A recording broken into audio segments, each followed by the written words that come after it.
Welcome to The Journey, a podcast where all walks of life intersect and lead to the kingdom. I am one of your hosts, Precious. I'm Salisa. Danielle. And Michelle. On today's episode, our conversation will be centered around things that seem too good to be true. Just for background, we want to read a post we saw on social media. It's all right. It's all right. Listen, we here now. Here we are.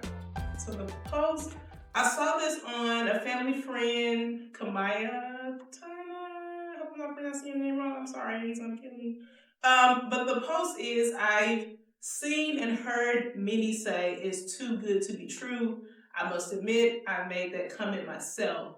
When you have experienced so many tough situations in life, once the smoke clears, once the sun shines again, sometimes it's hard to believe or even accept that the result of anxiety from life experiences is actually shifting. You went through a tough spot in life. God saw you. God heard you. God saw your tears. It's too good because you have endured the pain, the suffering, the crying, the loneliness.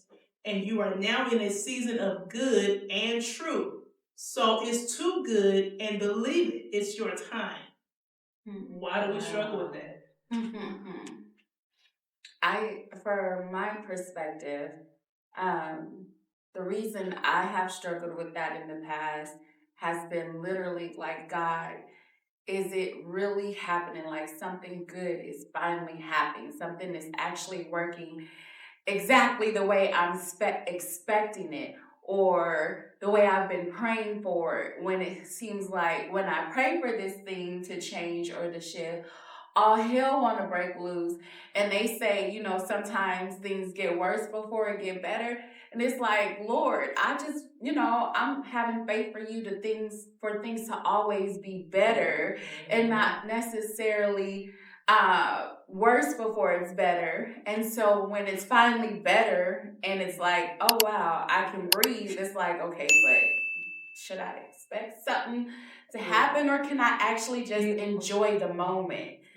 I don't know if that makes sense. It just, because when you're in that worst, it's like, because when you're in it, it seems like, if you've never been in anything, then okay. But when you're in it, it'd be like, oh God, it's so hard. People just being transparent, it's so hard to really push on. You can think and talk and try to say all you want to say, but when you're in it, you're in it. And so when you get out, like you were saying, it feels like, wow. And God is so good, because when you get out of it, you be like, wait, was I really in that?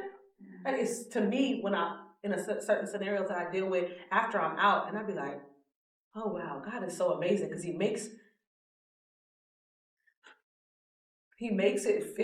you feel like you never was in it. Like, if that makes sense. Like when I get out of it, I'm like, I'm glad I don't remember. I don't feel the feel, but I'm like, well, when I was in it, that feeling, I know the feeling, but now that I'm out of it, He made it feel so different to me. I'm sorry.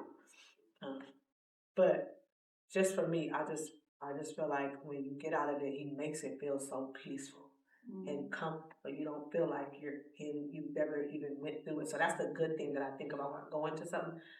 God's gonna bring me out, and remember that feeling of being out, and like once you get through it, He's gonna make it feel like it never even happened. So a moment of me telling my truth and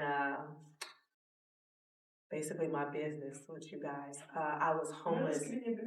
I was homeless for a couple of years. A lot of people who probably will watch this never seen it. Just a select few people knew.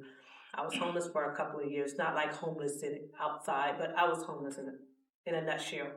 And I really, really didn't know what was the outcome. I had no clue of how it was going to come out. It just didn't look good. All the avenues, like getting a place and this and that, and it just didn't look good until I started to go to 6 a.m. prayer, and I would cry and cry and cry. And I said, because God, if you don't do, it won't be done.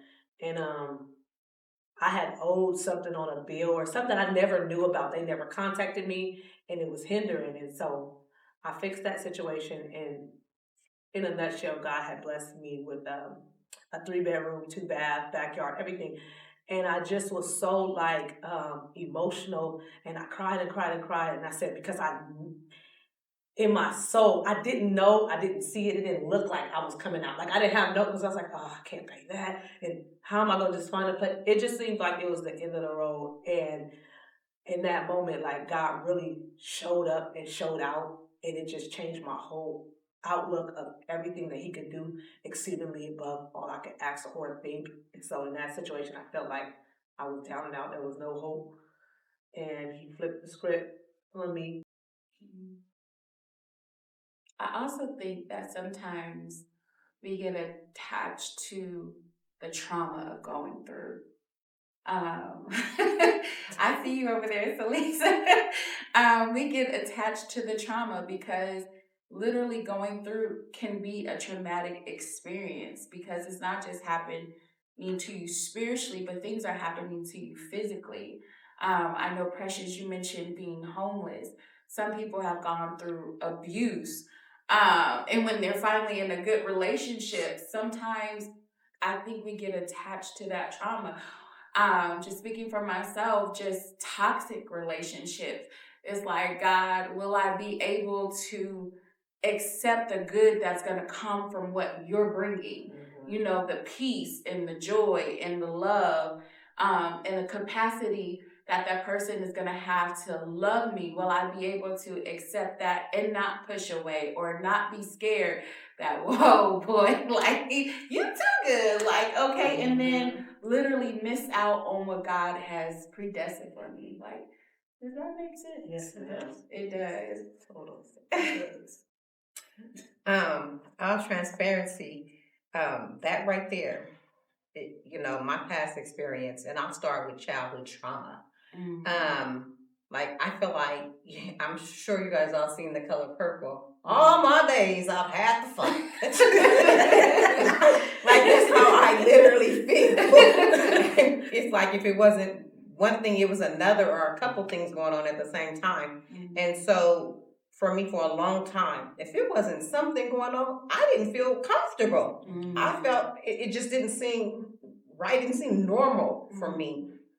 And so what I'm learning is, once I realized that, I realized that I was self-sabotaging a lot of things in my life. And I trust God's word, and I'm so grateful, that His word is a reminder to me that life and death is in the power of the tongue. Because things could be going good, but I would start to speak negative things. And I have to catch myself still at this point in life, because it's like when you are accustomed to doing certain things, you have to work to stop doing that. It's a process. It doesn't happen overnight. And like, things are good, right, in my life right now. Do I struggle with some things? Absolutely. That is called life. But it's not unbearable, but it's sweet. It's sweet. You hear people often say bittersweet. I wouldn't necessarily agree with the bitter part right now in my life, but there's a lot of things. I have a lot going on, but overall, it's sweet. It's really how we remember, reflect over those traumas and things that we've gone through in life. How we think right now. Not to be off topic or anything like that, but Thursday in 6 a.m. prayer, God had given me doing prayer when I was having corporate prayer. He said, think about your thoughts. And I was like, wow, that's deep. And the thing is, I remember Pastor saying that we can't stop a bird from flying over our head, but we can stop that bird from making a nest on top of our head. So what that helped me to realize and made me think deeper into is, when a thought that come into my mind, it may not even be true, first of all. It may not even be that bad, but if I keep dwelling on it, it's really called ruminating. As we ruminate over it, then we done blew it all up and blew it out of proportion, and it ain't even that serious. So that's what I mean when I say that self-sabotage. So just being able to be grateful for that moment of good things, that moment of peace, joy, happiness, love. like Precious said, God is good. Yes, He is is. good. And to say, when you were saying that today, Pastor said, when I think, I think. Mm-hmm. So when you think about those things, be thankful because I'm out. I'm on the other side of that. So when I think about past, it's in my past, right? So when I think about it, I'm like, oh God, I thank you. Because you brought me from this and you brought me from that. And if you don't do anything else, you've done enough. So I just, when he said that, it registered to me. And what you're saying, it all lines up. I think, just thank God, because you're not there. Because you could think about it. That means it's already happened and you're on this side. Go ahead. I want to throw a curveball out there. So you're ready to catch it. Uh-oh. You're ready to catch it. Because I like the question that we pose here. Why do you think it's so difficult for people to trust that good things are happening now? I was thinking about that earlier today. And I was in church. I'm not talking about any particular church. I'm just saying church in general. Mm-hmm. Sometimes it's hard to accept it's too good to be true because you have so many people around you reminded of what was. Ooh. And I feel like it's more prevalent in the church. That's when we shout, the pastor, you don't like what you've been through. But my neighbor know what I've been through. And they're always judging. Precious, you can't shout like that because we know what you went through. So I think sometimes, going back to the self-sabotage, sometimes it's not even us all the time.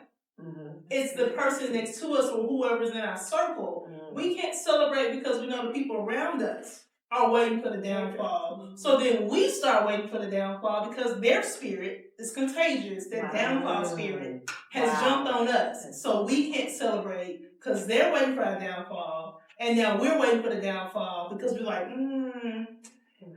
they might be right. It can't be this true. It can't be this good. They might be right. Wow. Because they know where I was. They might be right. I'm naive. They may be right. You know what I'm saying?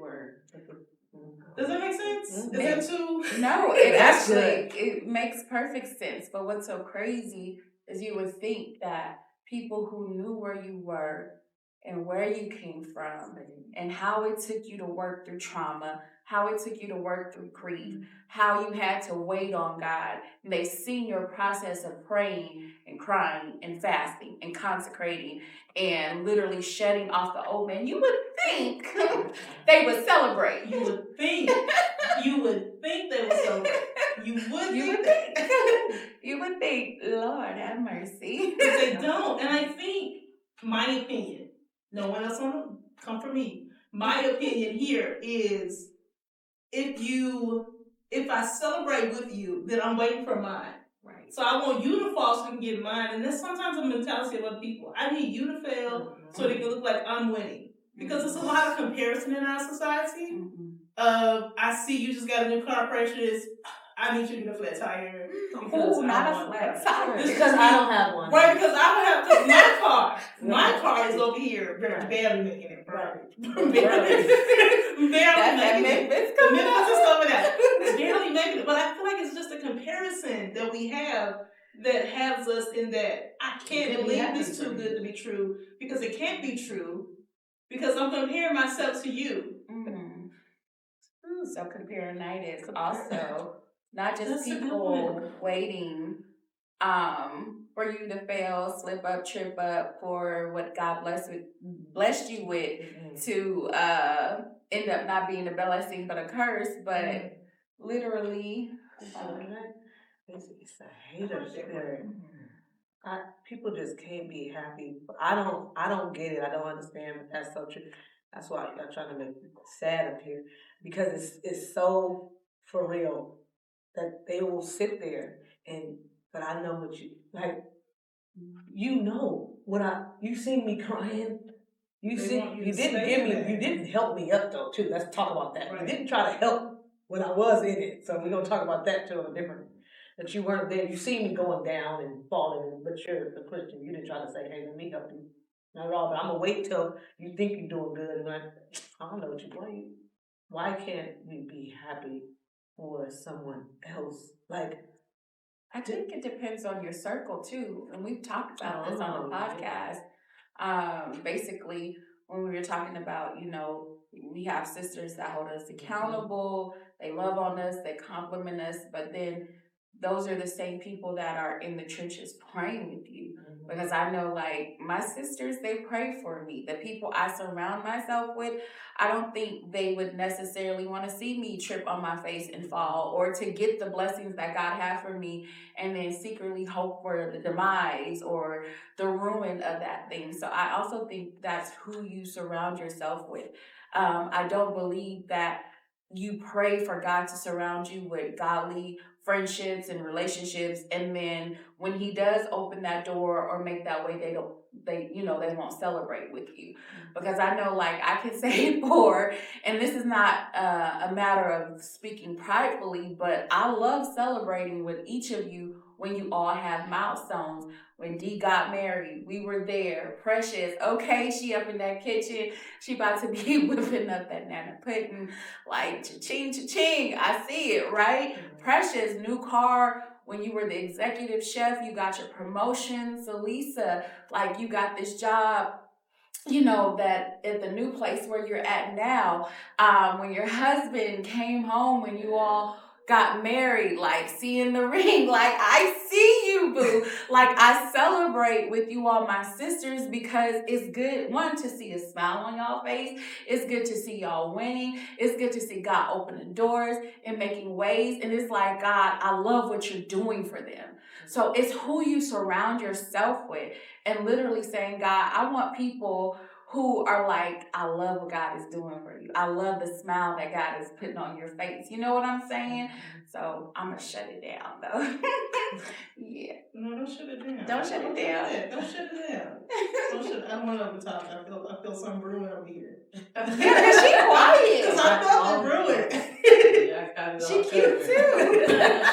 I don't know. I feel like that everything we do in life is competitive, and I think that just takes a stronghold over a lot of different things.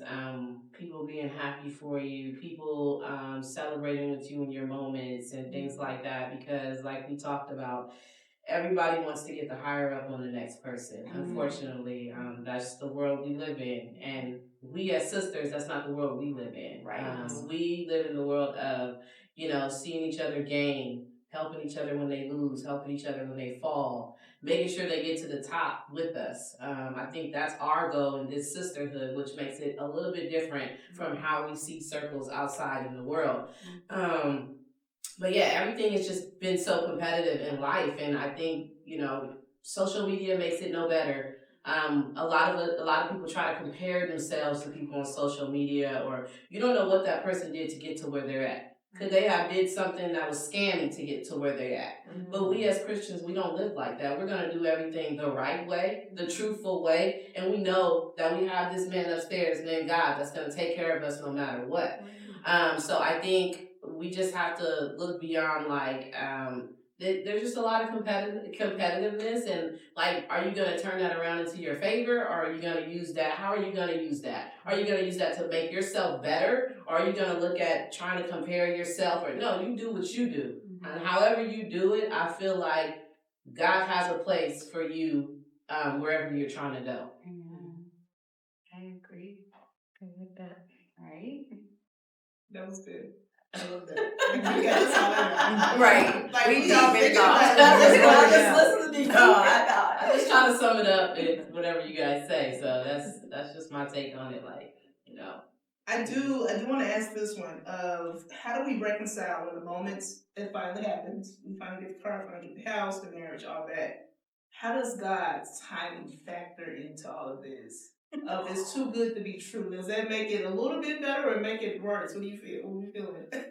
Why are you looking at me? Because you got too excited. You were like, God, I felt a leap. Because it's the timing statement. Because you know how you say stuff and you're like, they say stuff in church, this and you be like, well, it's just a statement. No, when they be like, it's God's timing, it's the best timing. Transparency, I'd be like, no, right? No, because this time, I don't like this timing. But after, it really be the right time. It really aligns itself. Like, okay, God, I'm glad you didn't do it when I was asking, because I didn't have no sense. No, for real. I didn't have no. You'd have gave me that. Yeah. When I was doing that. That's good. Okay, That's that was the word. Because his timing is really amazing. And I say that because I'm dealing with it right now. So God, I thank you. But it just be like, okay, God, I gotta trust your timing. I trust your timing. And I'm glad that this might sound weird. Precious and my other side that one is keeping me aligned. Like wait for his timing, the other one trying to rush it because if I'm trying to rush it, then it must be, it's something better for it. You gotta wait. You gotta wait because you gotta wait on it because it's gotta be major. Like Jacob Park. It's gonna be major. If you try to squeeze at it right now, you're going to ruin it. Like you're gonna ruin it. So wait for God's time because He knows. You don't know. You don't hold the future. You don't know what tomorrow is. You don't know if you hit this corner and example, I'm sorry. I had got a little bucket car and I was so excited. So excited, like, oh yeah, whatever. And rode right through the parking lot. I was like, I gotta go over here and get something. I shouldn't have even went. Went in the parking lot. They hit my car and I was on my way to LA the next day. Right. Just too impatient. Trying to rush. He said no. When he's saying no, and we're trying to do something, it's always something bad that will come out of it if you try to rush God's timing. And I feel like God allows us to go through certain things and He's like, I said no. I told you no. So if you want it, okay. Go ahead. But yeah, so timing is really sensitive for me because I've been dealing with that and like, God, I just need to trust your timing. Help me. I be praying. God, help me with timing. God, help me because you know what's best. I don't know. And I might act like it. So I'm so grateful that He always trumps me in what I'm trying to do in situations. You dropped a lot of gems. A lot. You dropped a lot. He always trumps me. That's good. He always trumps me. Oh. Good.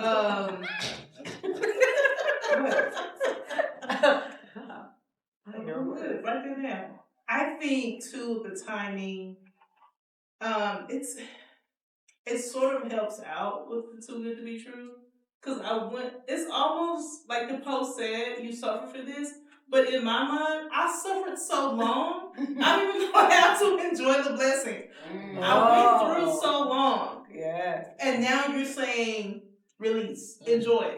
I'm like, my mindset, this goes back to us talking about the mindset. My mindset is not in the state of, I'm now in my season of blessing. I'm now in my season of too good to be true. I'm still in my mind in the struggle, but God has given me the blessing. So how can we get our mind to catch up with where God's timing is? So I think that's another side of the timing. He gives you the blessing, but your mind is still in the past. You're right. Catch your mind up. Catch it. To catch your mind up, it also has to do with the process of going through, or how you're in your weight, or how you're in your season where I don't want to say struggle because it's not always a struggle when it's too good to be true. Sometimes it's just a desert season where everything is not happening when you want it to, but it's the mindset. Going back to how God told the children of Israel, I literally took you through the wilderness because I wanted to see where your heart was. And I think when our heart posture is right, like God, okay, this don't feel good. I don't like this. Nobody, I think, sitting up here likes being broke. And I can't say if y'all have ever been broke, but I know I have. And I'm like, God, I don't like this feeling. I don't like trying to make $20 stretch until my next paycheck, which just so happens to be in 2 weeks. I don't like having to use my credit card, my form of robbing Peter, to pay Paul so that I can get to work. I don't like literally looking in my refrigerator because it just went out and it's bare. But God, I thank you in the midst of it because me and my daughter, we're not starving. I thank you in the midst of it that I still have a job to go to. Like I still have that paycheck coming in, 2 weeks. God, I still thank you that in the midst of this, we still have our health. We still have our strength. God, we're not at the worst of the worst. We're not out on the street. God, we're not under a bridge. We still got clothes on our back. We still got shoes on our feet. So it's a mindset. God, I still thank you for being God, because regardless, you're in control. God, regardless, you are sovereign. You're going to see us through. It won't always be like this. So I think it's a mindset that finally, when it does happen to reconcile that, God, I thank you because I knew you was going to work it out. So instead of being in shock, we can be in praise. Instead of being in shock, we can be in worship. Okay. I think you said this word like 10 times. You said that word about 10 times. What? I thank you. And I think a lot of times we forget to say that, and we forget that I think Danielle said something about check your mind or something like that. But it's hard to check your mind when you're just grateful for where you were. I think, it's hard to check your mind. You're just grateful for where you are in life. But when you do get further in life, you still grateful for this because that's what got you there. So I think, like, I was in a meeting at work and everybody went around and said, their name and yada, yada, yada, and what they're getting ready to do for holidays and all that. So they got to me and they're like, I said, I'm just thankful and grateful.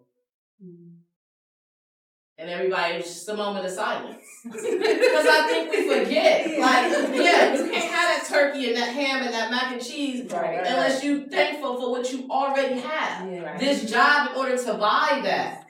Your life, your health, all that what you just broke down. I think we forget those words, thankful and grateful. Yes. I think, and when you humble yourself on that, it's really hard to look forward because you're thankful for where you started at.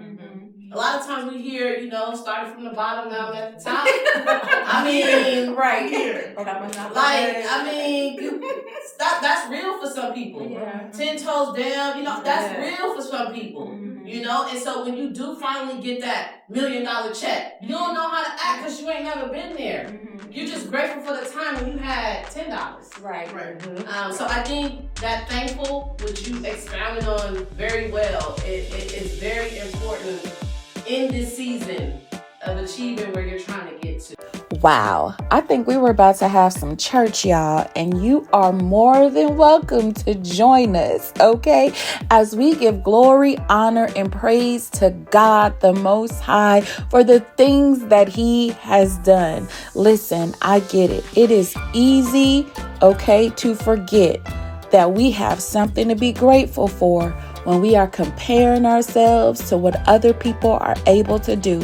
But when you just take a look back over your life, you will realize that God has never failed you. He's never left you, nor will He ever forsake you. And He is with you.